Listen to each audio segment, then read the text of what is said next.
Hallo vatete, 11 years ndiri mumarriage pasina mwana. Ndakazama zvose, pakupedzisira ndakaita kunochema kuna vatete vandaingohwa kuti vanoroya, vanobata mishonga.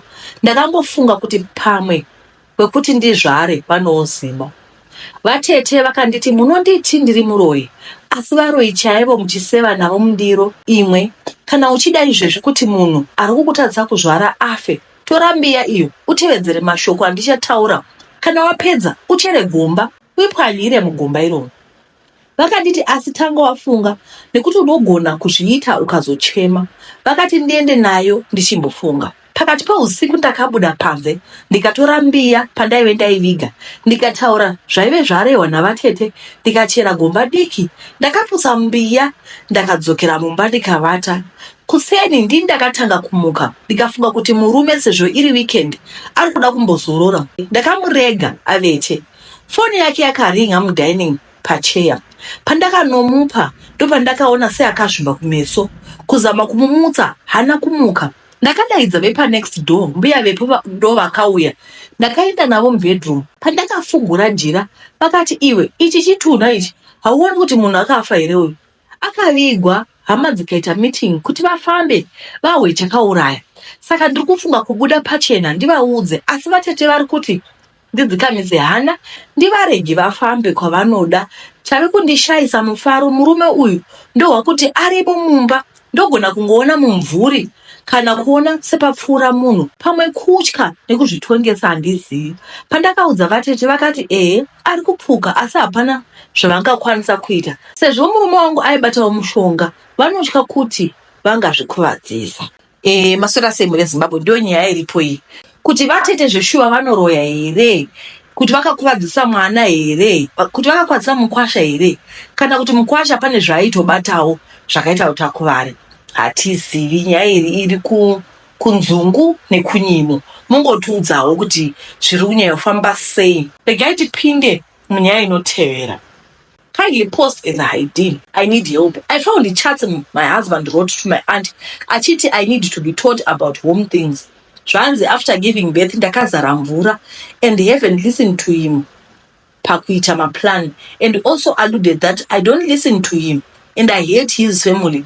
Nekuti ndakurara ndakabata mwana iye akuita kunge bachelor. I'm 27, iye is turning 29 muna December.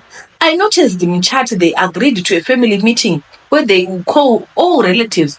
Initially, we had agreed to take our issues off family, seek help. Kune vanhu vasiri kuziva. We have had issues ake flirting with the girls vekubasa kwake, and also have talked to him about issue of sexual satisfaction. Iye akasvika mutambo unenge wapera and anokasika, but hapana solution yaakamboita. Iye munhu ari insecure because he feels his manhood is small, which may be true, but I've never even one day raised the issue or complained this to him. So after seeing the chats, I wrote to my aunt and said, I've noticed my husband is acting too clever, but it's okay. I won't say anything. I hope his relatives will be there per meeting yama scheduler. Now he saw this chat and akakwindimara since yesterday. He's not talking to me, not eating my food. Ameno kanandaka kanganisa. How do I deal with this issue? Because I have a lot to say kumeeting kwacho. Iye anogona kusara akubaiza. We have 2 under 5 kids. One is 3 and the other 6 months old. I've failed to move on. Papeni akandikonzeresa nevasikana vaifileta navo. I feel like I haven't really healed. And I once posted something here by my sister-in-laws. I'm not working, been trying to apply for jobs or even arikunze, but I haven't got anything. Alright. Saka nyaya iripo ndeyekuti vari kuti pane ma-problems, ma-issues ari muchato. Ekuti kwai baba kwai kana vangosvika hai mutambo unobva wadovhakwa. Asi still nyaya iripo kwanzi vava kukomplaina kuti mwana kubva zvakazvakwa mwana, mai vanobati vakabata mwana, saka murume akufila kuti iye ibachelor. Uyezve ndokubva anokumbira vatete kuti kwai mukadzi wangu dzangu mvura dzoga dzoga. Bedweka. I think pane ma-problems from both sides. Ivo sisi ivo vari kuti aiwa murume wake udoko asati andapo complaina Number 2, unotaura muvasikana ina asana complainer. Saka marriage mune madambudziko arimo ogadziriswa sei tokumbura mukati pawo mazano. Makasimba here tete, ini ndirive vamwe vakanobata mushonga wakashata. Ini ndakaenda kuTanzania chaiko pane imwe n'anga ine mbiri. Ndiri ikoko ndakasangana nevamwe vanozikanwa muno munyika. Kazhinji vanhu vanowanzorombera zvinhu zviviri, mbiri nemari. Kozotiwo vamwe vanorombera kutyiwa, especially vaya vane zvinzvimbo zvepamusoro. Ndakakwira bhazi nevamai anoenda kunohodha nekunotengesa kuTanzania. Tanzania by road haisi kids game kana tazogara vatete, unogara kusvika wati eke. Apa wasvika une rimwe dambudziko relanguage barrier, ini madirections nemafambiro ndainge ndaudzwa nevakabvako. Saka tasvika muTanzania ndakangobvunzawo magogodera anga ajaira nezvako, ndikaudzwa ndasvika. Ichokwadi chiya chekuti ane muromo harasiki, ende ndakasvika mushe pamusha apa. Asi handizivi kuti vanhu vanorombesa dambudziko ravo riri pai, chero hazvo vachipa vanhu zvipo zveupfumi ipo padzimba dzavanogara dzinenge dzakangodaro-daro. Dzimweni dzenguva vanenge vari mudzimba dzemapango, asi vazukuru vanouya kuzoshandirwa ipapo vane kaupenyu kanofaya.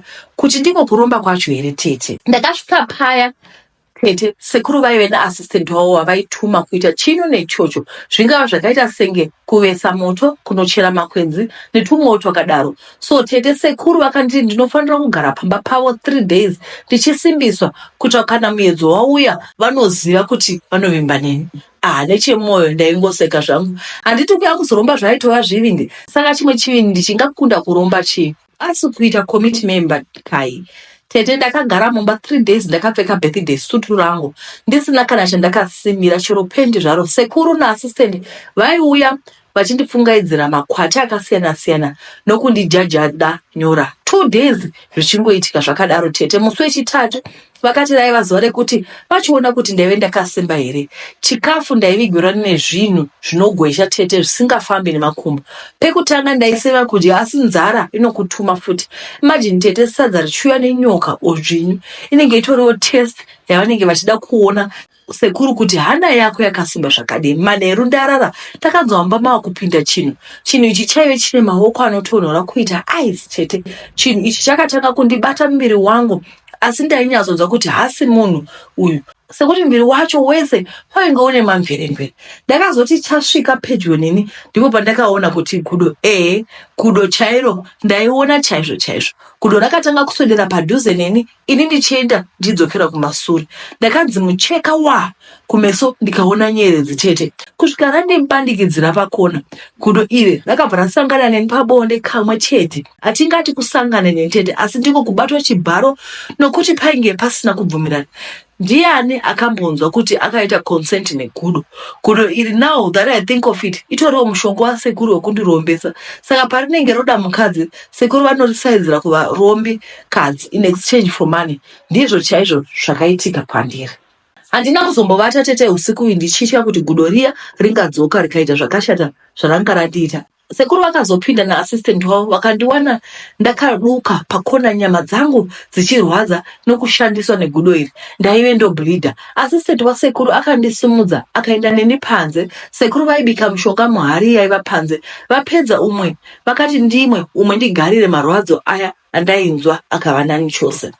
Ndakazopiwa chokudya nokuti vakati simba racho ndaizorida pamberi apo, uye kana ndadzokera kumusha ndisanzorara for the next 10 days ndigare mumba. Vakanditi mari yainditsvaka ndaizoiwana nekufashukira kushaya zvekuita nayo, nokuti rushe rwaizomeka sure ndazowana soft light. Rushe rupi futi, nokuti as far as I knew ndaive ndisina kuzvitakura.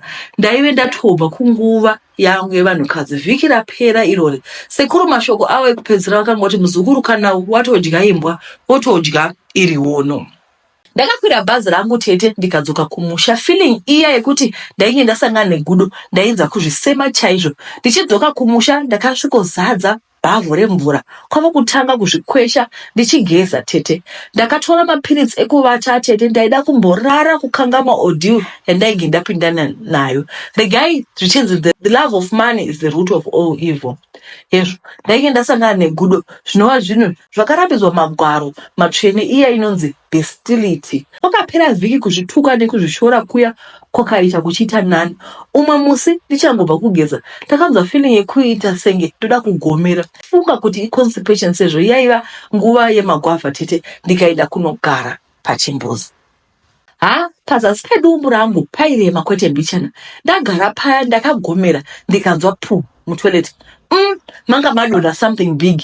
Regai nditarise ndione. Maiwe mune kagudo kadoko. Kagudo nyana. Ndainge ndazvara Rushiye. Mwana wegudo. What to do? Ndakadecida kuti inyaya yandaizopedza ndega iyi. Ndakanyukura mutoilet kaRushiye kaya ndichida kukadzvinya kafe ndozokaisa muplastic ndonorasa. KaRushiye kaya no mommy makaronga nani izvi. Kakatanga kujamba kachitiza nemba yese. Kikiri zuva rese tete kusvika ndanetawo. Ndakangovata ndikamuka kakagara pamakumbo kangu. Ndiyo here imbwa hono here wana sekuru vaya. Ndizvo here izvi zvavaireva kuti totoshinga. Saka zvichira kuti muupenyu hwangu handaizofa ndakabata mwana muruoko. KaRushiye aka ndiko kaizoita mwana wangu zveupenyu hwese. Saka ndakadecida kudzokera kuTanzania this time by air nokuti 4 days dzekugara mubhazi dzainge dzakawandisa ndichingori negudo mumba. Ndakangobuda imba ndikasiya mune disorder. Zviya zvekutsvaira yaive imwe nyaya ndaisambozvifunga. Gidhi pamba penyanga paya ndikatsanangura nyaya yangu. Vakanditi Rushiye urwu ndoairwaiva chikwambo changu chaizonditisa mari ende ndivatende kuti aiva mwana wangu painge pasina zvokushandiswa semukadzi ndivete. Saka ndaizokabata zvakanaka chero like a pet ndaizodya marewards acho. Kuri ava vaisvika grade ripi chaizvo rembanje nekuti tende ndekupi kwamakambonzwa kuti munhu anoita pet yegudo westill munhu oita mwana wegudo. Ndakati ndaisakwanisa zvese izvi. Vakanditi kuti vatore Rushiye back, I would have to trade my life for Rushiye. Tete kana tazogara hakuna chinhu chinonzi easy money. Sekuru vaive vari cunning segava kundiisa mukona. Ndife at 25 zvainge zvisingabude. Pakupedzisira ndakazongoita opt kunochengeta gudo iri. Ndakadzoka mumba mandainge ndasiya muri bhanyangu tete ndikaona muri speak and span gudo. Ndakaona raklina ende KaRushiye aka kanga katokura miraculous. Tete zvinhu zvemushonga zvinonetsa kunzwisisa. Ndakazotumidza home kuti Bobby anotsvaka mari tete. Kwaanoiwana handikuzivi. Vamwe vachiitwa save breakfast in bed tete. Ini ndinenge ndichisavwa a brick of money in bed. I've acquired assets in my name. Ukasvika pamba pangu unogona kufunga kuti wasvika pacastle nekuenda kwemotikari pamba pangu.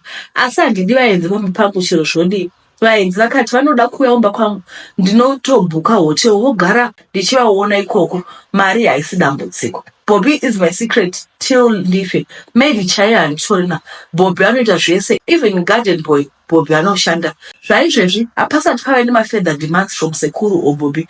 Kana achizoita kumberi tete, I'll cross the bridge when I get there. Am I happy? No. Ndakazodzidza kuti mari inongokupa temporary happiness. Haikopi peace. Peace of mind inodikanwa nemunhu. Iye zvino ndatova nedrinking problem tete. I drown my sorrows in alcohol. My material things now. Asi zvodini. Bobby atori neroom yake iri decorated in black, which is always locked. Dai ndaikwanisa kuti turn back the hands of time ndaigona kudaro. Ndaitora mari yandakakwira bhazi kuenda kuTanzania first time ndohodha madomasi ndoisa pamusika. Dola iroro raita difference. Vamwe vanofunga kuti at my age ndina blesser anoita cater for my lifestyle. Kwete, handina blesser. Asi ndina Bobby the baboon. Wonders shall never end. Vedwe mazviwirawo zviri pano mashura chaiwo. Vati vana Bobby ndiye blesser wavo, Bobby the baboon. Imika zvakaoma chokwadi. Anzi ndadzidza kuti mari inongokupa temporary happiness, haikupi peace. Haiwa ndizvozvo zviri kuzvataura. I hope tadzidzawo muri veZimbabwe kana tiona vanhu vanenge vane mota dzavo.